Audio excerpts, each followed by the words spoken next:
Bom dia, Keren. Tudo bem? Como está? Família, bom dia. Muito bem. Sejam bem-vindos. Bom dia. Vamos lá para mais uma live sobre teologia do corpo. Muito bom dia. 20ª live já, né? Muito bem, tá avançando legal.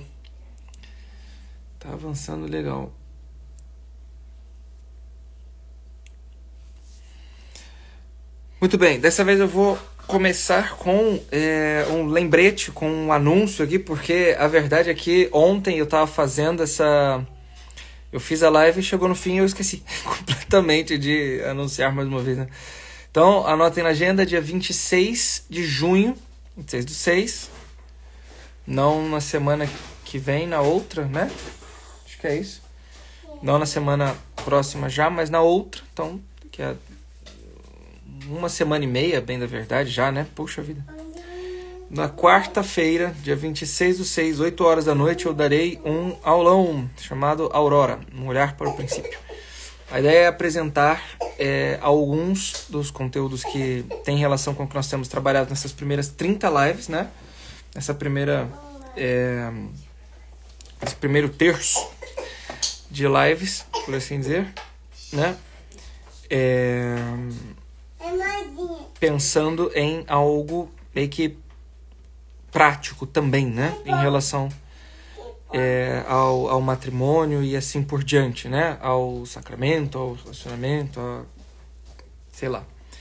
Enfim, serve para quem é vocacionado ao matrimônio, tanto quanto para quem já está casado e assim por diante, né? Então, muito bem. O aulão custa R$ 9,90. Na verdade, é um valor assim bem abaixo do que valeria realmente, né? Então, mas é isso, tá certo? Então, quem tiver interesse, como eu já disse, manda mensagem no direct que eu mando o link. Mamãe foi trocar a irmã, filha. Tudo bem? Fala, bom dia. Bom dia. Bom dia, muito bem. E aí, o que acontece, né? E aí me manda mensagem que eu compartilho o link para quem quiser, né, ter acesso. Já tem uma aula lá que eu dei que tá muito boa, na verdade, aquela aula, eu gostei bastante dela. A Tamires sabe, né, Tamires?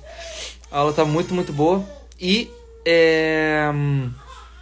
além disso, vai ter um bônus, né? Vou botar lá uma coisa muito boa, que é surpresa por enquanto, não vou revelar, mas que vai ter em breve.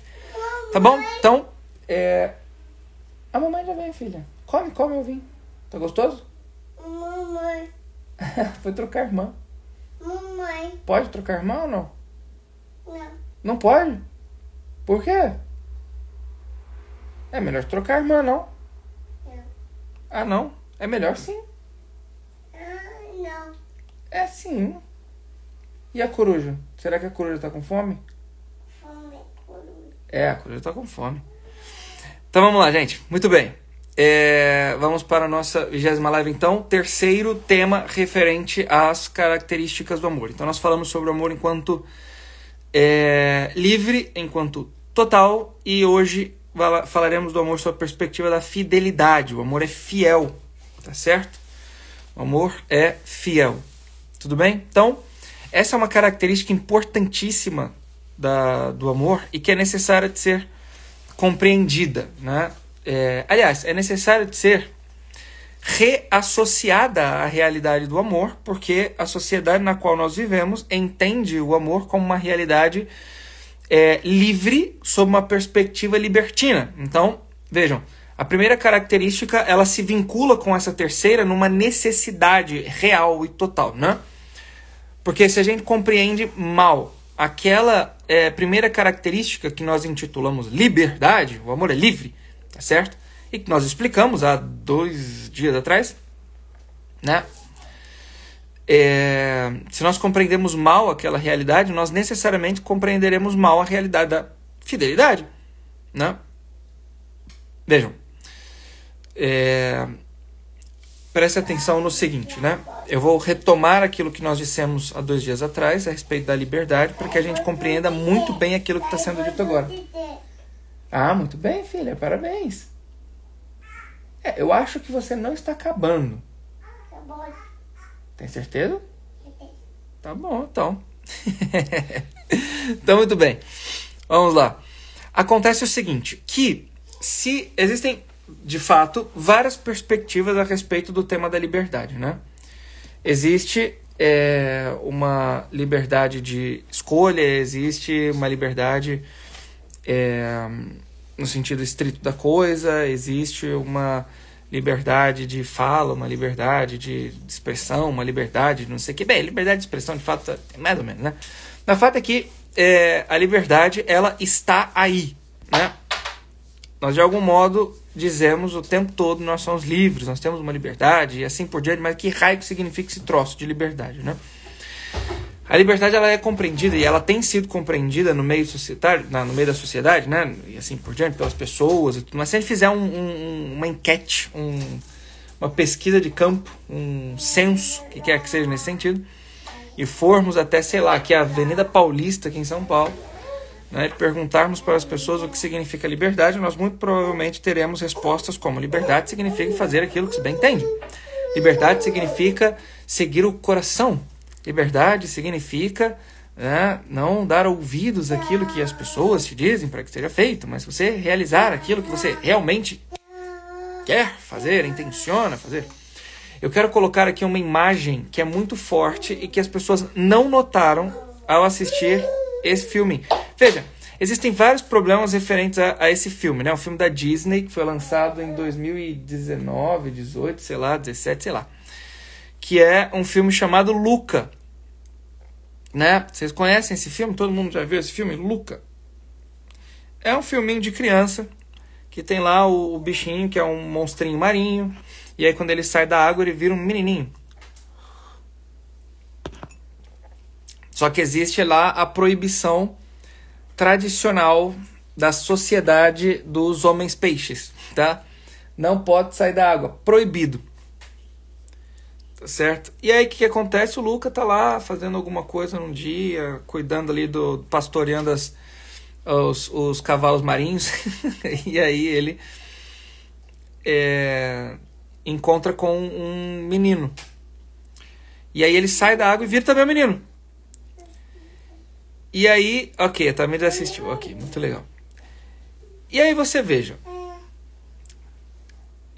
existem 2 coisas importantes a respeito do filme. Em primeiro lugar, ele é uma propaganda nitidamente, né, LGBT e tal. Em segundo lugar, existe um problema sério, assim, mais sério do que esse em relação ao filme, né? Porque a propaganda, ela não é tão explícita. Apesar de ser difícil não entender que ele está fazendo isso. Mas existe um outro problema em relação ao filme, que é o seguinte. Tem uma cena em que eles constroem lá, estão construindo ali a motinha, né? Uma lambreta, sei lá que moto que eles estão fazendo. Eles querem construir a moto, não sei o quê. E aí o personagem principal, que é o Luca, né? Amigo ali do menino, que eu já não esqueci o nome do menino lá. E aí ele tem que descer uma ladeira assim imensa, né? Depois ele vai cair na água e tal. Aí o menino fala que tá com medo e não sei o quê. E aí o menino ensina pra ele o seguinte: olha, quando você tiver com medo, você vai dizer silêncio, Bruno, né? E aí fica o filme inteiro: silêncio, Bruno. Que é isso? Esse treco de silêncio, Bruno? Que diabo que é isso que ele tá fazendo? Ele está mandando a consciência dele calar a boca. Ok? Existe algo dentro de nós que nos avisa: olha, isso vai dar ruim, certo? Isso não é bom, isso não deve ser feito, não vai pra cá. Essa coisa dentro de nós que nos avisa quando algo não está bem, que apita, por assim dizer, né? Quando nós estamos trilhando o caminho mal, quando nós não estamos caminhando para onde nós deveríamos e etc e tal, é a nossa consciência, sobretudo a consciência no sentido moral da coisa, né? Então, não faça algo, tá certo? Cujo fim não é um bem honesto, né? Ou seja, não tome algo a ser feito se você de fato não tem ali um bem como fim, se isso de fato não tem, sabe, nenhuma relação com aquilo para o qual você foi feito, o que quer que seja nesse sentido, né? E aí a consciência ela avisa, não faça. Esse tal desse Bruno que ele manda silenciar o tempo todo ao longo do filme é a consciência avisando, olha, por aí não vai. Volta, isso vai dar errado, não faça isso, e assim por diante. E ele segue fazendo, independente do que a sua consciência lhe diz. Ou seja, ele quer, de alguma forma, apagar a voz da consciência. Isto, por amor dos céus, não é sinônimo de liberdade. Apesar de ser tido como um sinônimo de liberdade atualmente, né? Isso, por outro lado, consiste a pior das escravidões, que é a escravidão de si e dos próprios afetos, né? Tem uma frase de Sêneca muito bonita que ele diz o seguinte: imperare sibi maximum imperio est. Ou seja, o império de si é o maior império de todos, né? Imperar sobre si é o maior império de todos. Dominar-se nesse sentido, né? Então, quando você se domina, é óbvio que você está sendo muito mais bem sucedido do que um domínio de um César, de um Marco Aurélio, de um Marco Antônio, desculpe, Marco Aurélio é o poeta, de um, enfim, né? De um Átila Uno, de um, sei lá, quem mais, né? De um Napoleão Bonaparte, de um Hitler, de um, sei lá, né? O domínio sobre a sociedade do lado de fora não é maior, não é mais nobre, não é mais forte do que o domínio de si mesmo. E nisto consiste a mais autêntica e perfeita liberdade. Ok? A capacidade do dominar-se a si mesmo. Tudo bem? E vejam, aqui a gente precisa entender uma coisa que é importante, né? A perspectiva do Sêneca é estoica, então é o domínio de si sobre o aspecto da força mesmo, né? A gente precisa entender o seguinte, que é mais do que essa realidade do domínio de si sobre o aspecto da força, mas é como uma supressão dos afetos nesse sentido, né? Do submetê-los a uma força absurda e assim por diante, né? E de tal modo que eles não consigam, né? A reagir de qualquer forma e etc, né? Muito pelo contrário, na verdade é a formação ao longo de um tempo, de virtudes, que faz com que os afetos eles sejam ordenados pela reta razão e não suprimidos por ela nesse sentido, deixem de existir ou o que quer que seja nesse sentido. Ao contrário, mas que eles se orientem pela reta razão. E o que ele sentir ao longo do tempo, por ocasião das virtudes, vai passar a ser, a partir das virtudes, tá certo? Algo que direciona o indivíduo ao bem, tá certo? Ao bem, né? Vejam, quando isso acontece, é bonito porque à medida que nós vamos formando virtudes, por exemplo, a virtude da fortaleza, né? Então, a virtude da fortaleza, o que acontece, né? O sujeito que é forte, né? Possui ali uma coragem, capacidade de assumir riscos necessários. Vamos lá, vamos para a coragem, assumir riscos necessários. O que acontece? À medida em que ele forma o seu apetite irascível para a virtude da coragem, o que acontece? Ao longo do tempo, à medida em que ele topar com, né, determinados riscos, tá certo? E se ele percebe que aquilo é necessário de ser assumido, vai ser um movimento muito natural, porque o seu apetite, né, o seu apetite, ele está formado na virtude, né, forjado na virtude, de tal modo que ele vai naturalmente se inclinar a agir em relação ao bem daquela determinada situação. E não suprimindo os seus afetos, porque, meu Deus, ele sentiu medo naquele momento, né? E não é também que ele nunca vai sentir medo, ele vai sentir medo, né? O medo vem. Mas a reação imediata dele, apesar do medo, é a reação virtuosa. De, eu tenho medo, mas é necessário que eu assuma os riscos aqui desta determinada situação. E faça o que é preciso ser feito. E ele age. Deu para entender ou não? Ok. Então, muito bem. Nisso consiste a verdadeira e autêntica liberdade. Tá certo? E vejam só. Se é assim, significa dizer que a instabilidade dos sentimentos que surge a partir de determinados estímulos, né? ela vai sendo ordenada pela ordem da reta razão e pelo amor. Ou seja, à medida em que eu vou, de fato, amando sob o aspecto espiritual da coisa, né? Sob o aspecto, assim, absolutamente humano do amor, né? Aquilo que Deus quis que fosse o amor humano para nós, o que eu vou fazendo? Eu vou tornando cada vez mais os meus afetos ordenados a este amor, tá certo? E se eu ordeno os meus afetos a este amor, significa dizer que todos eles, de alguma forma, serão voltados para a pessoa amada, para o ser amado. E nesse sentido, aquilo que me faz virar... Filha, calma, amor, mamãe só foi ali. Aquilo que me faz, como que desviar o olhar, me dispersar do ser amado, é imediatamente rejeitado. Né? Santo Tomás de Aquino dizia o seguinte, né? Aquele que ama necessariamente tem uma aversão pelo contrário do ser amado. Né? Aquele que ama necessariamente tem uma aversão pelo contrário do ser amado. Ou seja, veja, um exemplo simples. A pessoa que ama, quem ama mesmo, alguém, né? Não suporta ouvir a notícia de que o outro irá morrer. O outro vai morrer. Vai deixar de existir. Veja, eu não estou dizendo nem morrer de ir para o céu, né? Vai acabar. Vai acabar. Acabou, não tem mais nada. Acabou. Tá certo? Veja, quem tem a experiência do amor mais autêntico e verdadeiro, tá certo? Aquele que, né, move a vida, né, por assim dizer, no sentido poético da coisa, ele vai olhar para essa realidade do niilismo, do ateísmo e tal. Como assim morre e acaba todas as coisas, né? Então o amor não tem sentido. Percebe ou não? Eu não suporto ouvir, meu Deus, alguém que eu amo vai acabar. Isso é terrível. Isso é terrível. Isso não cabe na cabeça de quem ama, né? Na compreensão de quem ama verdadeiramente. Porque o amor quer a eternidade do ser amado, quer que o outro dure para sempre, quer entregar-se para sempre para o outro, né? Quer ter o outro ao lado para sempre. Quem ama funciona desse modo, né? Quem ama quer o bem eterno do outro. E, portanto, né? Não quer que o ser amado se acabe. Não é não? Isso significa dizer o quê? Né? Que o contrário é rejeitado. O contrário daquilo que é amado é rejeitado.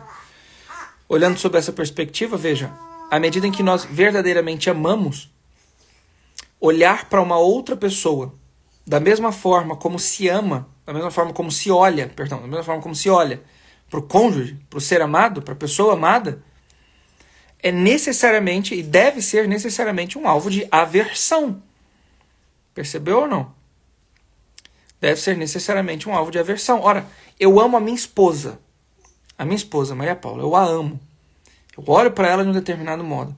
Se eu olhar de um mesmo modo, de uma mesma forma para uma outra pessoa, eu necessariamente estarei passando a imediatamente rejeitá-la, tá certo? Tendo visto uma outra e colocando outra pessoa em seu lugar. Porque o amor que eu tenho por ela, o amor a ela, tá certo? É único, tá certo? E se eu substituo esse amor por um outro, entende? O que eu estou fazendo? Eu estou rejeitando-a, né? Mas quem ama, rejeita o seu contrário. Portanto, se eu amo a minha esposa, eu necessariamente serei fiel a ela. E rejeitarei tudo o contrário. Em detrimento... eu te bato, é ótimo. Muito bem. Eu necessariamente rejeito todo o resto, né? Porque eu a amo necessariamente, entende? Rejeito todo o resto. O amor, ele é, portanto, necessariamente fiel. Os meus afetos, os meus sentimentos, eles todos se voltam, eles se ordenam para esse amor. É assim que funciona a estrutura humana. E percebam, eu não estou falando, tá certo? Notem, eu não estou falando de religião, eu não estou falando de... não, estou falando de natureza humana. É assim que o ser humano funciona. É assim que as coisas funcionam, tá certo? Nós somos assim. Afirmar o contrário não é uma realidade de, nossa, uma inovação, uma descoberta maravilhosa. Na verdade, nós somos oprimidos ao longo de tantos séculos pela igreja, que quer que seja nesse sentido. Muito pelo contrário, na verdade, né? Muito pelo contrário, na verdade. A verdade é que o ser humano funciona assim. Afirmar o contrário é fazer do ser humano outra coisa que não homem, que não pessoa, né? Que não pessoa. Tá certo? Entenderam ou não? A fidelidade é uma característica natural do amor, exigida para que o amor seja verdadeira e autenticamente amor. Porque caso contrário não será. Será, como a minha esposa bem disse aqui, egoísmo. O sujeito egoísta, né, ele não tem a capacidade de amar desse jeito aqui. Não tem mesmo, tá certo? E por que não tem mesmo a capacidade de amar dessa forma? Porque o ser amado é ele, tá certo? E a satisfação do eu, né, dos seus próprios desejos e ânsias, inclinações e etc., é o princípio de sua vida. Então, para ele não é uma contradição deitar-se com uma hoje, outra amanhã, e no fim de semana outro fim de semana uma outra, e assim por diante, né? Bem, porque é ele que está em primeiro lugar sendo amado, entende? Então, o seu contrário, na verdade, seria, né, rejeitar a satisfação. Percebe? E por isso é muito mais fácil, exato, por isso é muito mais fácil, né, ele voltar o seu amor às coisas e aos animais do que a uma pessoa. Porque a pessoa amada já é ele mesmo. E quando você... Veja, isso é muito interessante, veja. São João Paulo II dizia o seguinte, né, o único modo de se relacionar com uma outra pessoa é amando-a. A pessoa é um bem tal que o uso não se coaduna com ela, ou seja, ela não pode ser utilizada, ela não pode ser tomada nas mãos para um determinado fim para mim, como uma xícara, tá certo? No qual eu coloco aqui um tanto de café e, né, e bebo. A pessoa, ela não é útil, tá certo? Ela não é um material útil para mim, ela não é um objeto que eu pego e utilizo para um determinado fim, quando acaba aquilo ali eu descarto. Ela não se coaduna com o uso. Ela só pode ser amada. Mas à medida em que, né, eu não amo a pessoa, eu amo a mim mesmo, né? Eu transformo todos os outros em objetos. Aí eu igualo, coloco todo mundo, todas as pessoas no mesmo patamar, tá certo? De um copo, de uma taça, de uma almofada, de um bicho, de que quer que seja, né? Bom dia, pai. Percebe ou não? E aí o outro é colocado num nível assim de uso necessariamente, percebe? E aí você veja, não é à toa que nas últimas décadas o que cresceu de maneira absurda, desde a Revolução Sexual na década de 60, né? Desde a Revolução Sexual na década de 60, que foi reforçada, sem dúvida alguma, pela fundação da primeira revista masculina da face da Terra, chamada Playboy, né? Na década de 50. Qual o nome do cara? Esqueci o nome dele. Eu não sei o que é Playboy. Não, o nome dele é Hofner. É Hugh Hefner. Isso, é o Hugh Hefner. Ele fundou lá a Playboy na década de 50. Na década de 60 teve a Revolução Sexual e tal. E aí, veja, de lá pra cá, né? É só ladeira abaixo, gente. Então, primeiro revistas, depois a fundação, depois, né, filmes, depois a fundação da internet, e aí sites, e aí acabou, né? E aí o que era conteúdo adulto, hoje é conteúdo de um moleque de 9, 10 anos de idade. Tá? Não se espantem, é mesmo. Eu trabalhei em colégio, tive que lidar com um moleque de 5º ano, assim, ou seja, 10 anos de idade, 9, 10 anos de idade, entende? Tendo para a mãe sentar na minha frente, na minha sala e falar, eu não sei como ajudar o meu filho, me ajuda por favor, chorando assim diante de mim, sabe?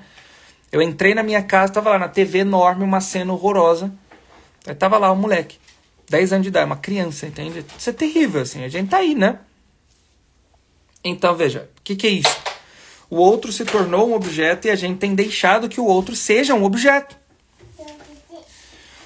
Tá certo? O amor perdeu a dimensão da liberdade. Acabou a liberdade do amor, entende? É mero uso. Porque o amor está para mim. Sou eu quem amo. A mim. Sou eu o objeto do meu próprio amor. Né? E eu preciso satisfazer-me. E aí as outras pessoas, elas são igualadas a quê? A objetos. Então, essas moças, os homens e o que quer que seja nesse sentido são igualados a uma almofada, né? Ou o que quer que seja nesse sentido. Então, com essa falsa compreensão de liberdade, né? Com algo como uma libertinagem, vem a escravidão. Pede para um sujeito... É interessante, cara, né? É interessante isso. Eu fui dar palestra em um retiro, num cursilho, inclusive, do reino, né? No início do ano. E aí vários jovens, assim, vieram conversar comigo, uns rapazes, assim, falaram, meu Deus, como é que eu saio disso? Eu já tentei, mas eu não consigo. Eu realmente não consigo. Tem um sujeito que eu atendo, assim, que, cara, tá muito difícil, eu não consigo, não sei como é que sai desse negócio. Não dá, eu não tenho força, não consigo parar. Entende? Assim, é possível dizer que isso é normal, entende? Como é que vai dizer que isso é normal? Não é normal. Se o cara tá lá, não consigo parar. Mamãe. Que isso, né? O cara está doente, não fisicamente, né? Mas na alma, entende? A alma do sujeito tá doente, assim. Ele não consegue amar. É isso, é uma deficiência no amor. Né? É isso. Desaprendeu de amar. É isso mesmo. Sabe amar, né? Porque o outro é só um objeto. Acontece que, de fato, tem um problema de crescimento, né? E desenvolvimento da maturidade, mas é isso aí mesmo. Tá bom?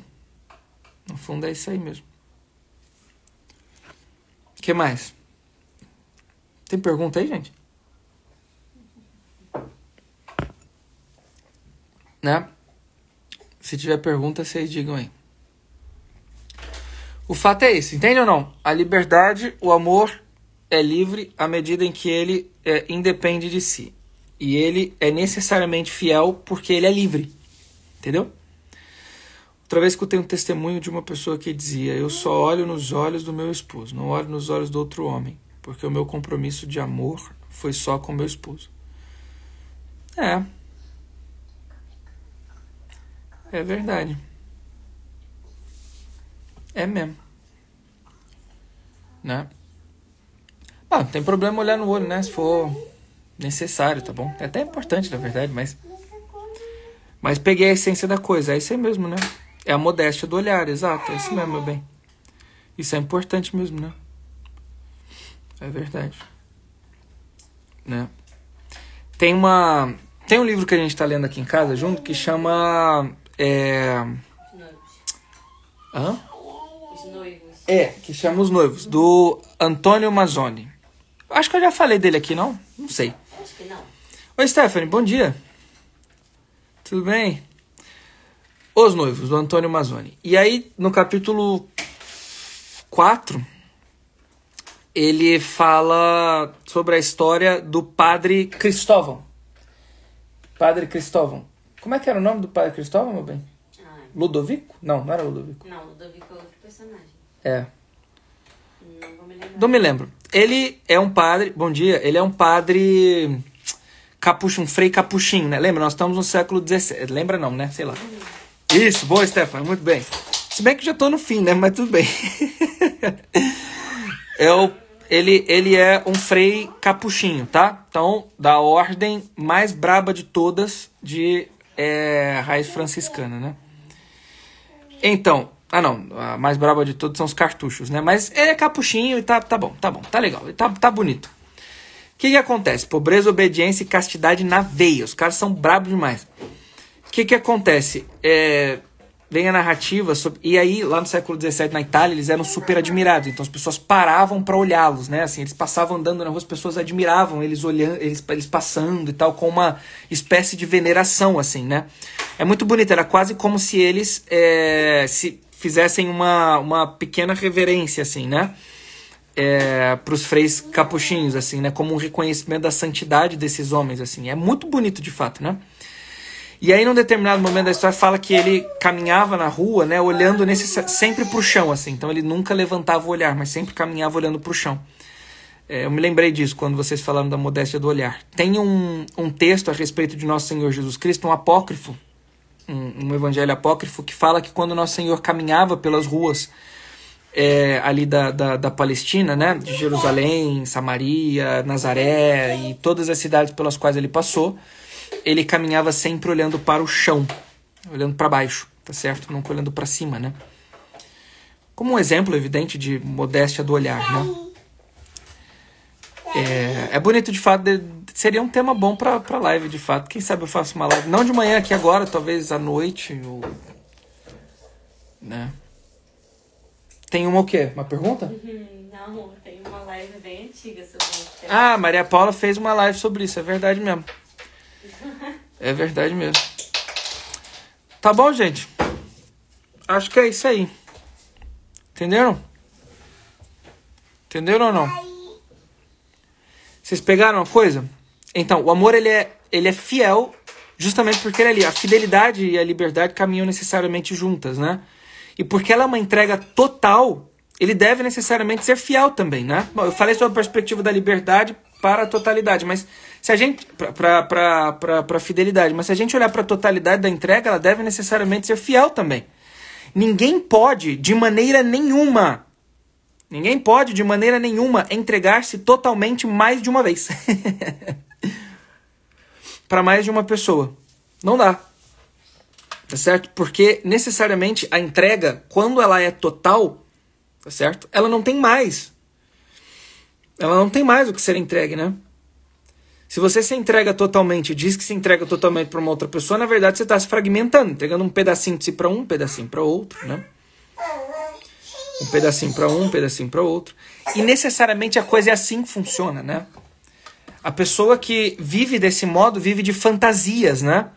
Então ela é um personagem aqui, outro personagem ali e assim por diante. Nós assistimos um filme há um tempo atrás para comentar nas lives de terça, né, no Encontro Marcado, mas o filme era tão assim terrível que a gente falou, não, a gente não pode comentar disso não, porque tem coisas que são assim estranhas, não dá pra falar disso, né? Mas de fato a personagem do filme, ela vive um papel, ela é um personagem, literal assim, né? Para um ela é uma coisa, para outro ela é outra coisa, para outra ela é outra coisa, né? É igual café com leite, é isso aí mesmo. Depois que misturou, nunca ouvi essa. Muito bom, igual café com leite, é isso aí mesmo. Né? É isso aí mesmo. É isso aí mesmo. É evidente, né? Corpo, sangue, alma e divindade. Cristo entrega inteiro, é isso aí. Não tem pedaço, né? Não é uma parte, tipo, uma partícula da hóstia é um pedacinho, depois é outra, depois é outra, depois é outra, assim por diante. A entrega é sempre total, a entrega do amor é sempre total. Deus, ele não se entrega. E é bonito. Veja, nós, seres humanos, nós não temos a capacidade de se entregar totalmente a todo mundo, mas Deus tem, né? É bonito isso, né? Você veja, quando a gente olha, por exemplo, sei lá, para Santa Teresinha, para Santa Bernadette, para Santa Teresa d'Ávila, para São João da Cruz, para São Bernardo, para São Agostinho, para São não sei quem, né? A todos eles Deus se entrega total e completamente. Sei lá, encontrei outro. É de maneira absoluta, não tem, né? Não tem, assim, reservas na entrega divina. E para todo mundo, né? Deus pode fazer isso, mas não, né? A gente tem um limite. Só posso me entregar totalmente a uma pessoa, né? É assim. É assim. Entendeu? Nós somos o café com leite. É isso aí, Kelly. O ser humano é o café com leite. Só vai o café e o leite. Misturou, não solta mais. Sacou qual é? É isso. Né? Então, aqui está o princípio de indissolubilidade matrimonial, né? Que é próprio da natureza humana, no fundo, né? Nós fomos feitos para indissolubilidade. Interessante porque... Enfim, tá, não é interessante nada. Não vou falar mais nada, não. É só isso mesmo. Tá bom.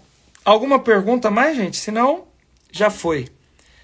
Eita, minha internet caiu. Essa foi boa. Coitado, Tamires. Muito bem, Tamires. Pessoal, de novo, mais uma vez, quem tiver interesse, manda uma mensagem por direct que eu mando o link. O aulão acontece dia 26/6. O valor é R$ 9,90, valor ridículo, tá? Já tem uma aula lá de quase 2 horas que tá excelente a respeito da vida matrimonial. Vai ter um bônus, uma surpresa muito boa que vocês vão adorar, mas que eu não... ainda não divulguei, porque eu não quero divulgar.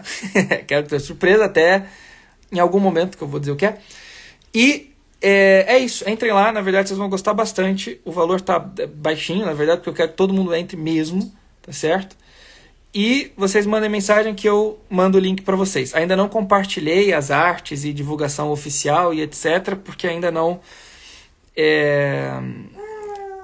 estão prontas as artes e assim por diante. Em breve eu farei, mas aqui está um pré-lançamento, tá certo? Vamos dizer assim. Então mandem mensagem no direct que eu compartilho o link para vocês. R$ 9,90, gente, é nada, né? Manda aí para todo mundo, por favor, compartilha. Não é nem o valor de um saco de pão para todo mundo tomar café de manhã, né? Porque o pão tá caro a beça, não é isso? Então vocês compartilhem aí, por favor. Manda aí para todo mundo, tá certo? Compartilhem com as amigas, né? Pede o link, compartilha, divulga para todo mundo, porque de fato assim o valor tá bom, o valor tá muito bom, né? Então a gente se vê amanhã, tá certo? Hoje eu fui mais que o dobro do tempo. Não, segunda. Segunda. Só se você for fazer amanhã. Não, amanhã é dia do Senhor. Tem de piedade de nós e do mundo inteiro. Viu? Tamires já garantiu acesso. Muito bem. Isso aí. Muito bem. Eu vi, na verdade, Tamires. Seja muito bem-vinda.